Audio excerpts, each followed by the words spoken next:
जस्मिन अलंकार दोकानरू लक्षाधिक टंकार सुना रूपा चोरी।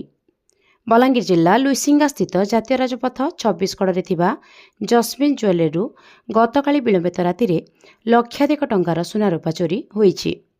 चोरी होइतिबा समस्त दृश्य सीसीटीवी कैदरे होईछि।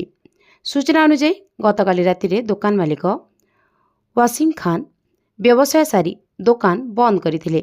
विलंबित राति 2 जण दुर्बृत्त ताला भांगी सतर टाड़ी दोकान रे पसी प्राय 20 किलोग्राम रूपा और 20 ग्राम सुना चोरी कर नहीं।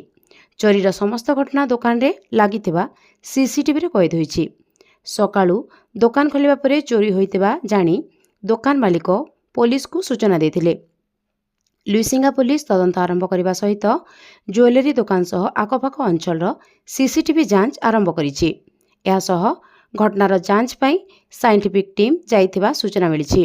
उल्लेखयोग्य लुइसिंगा सहर में किछि दिन हैला चोर मातिथिबा बेले सीरीज चोरी होई चालिछि, किंतु पुलिस चोर को धरिबाकू विशेष तत्परता प्रकाश करुनाही।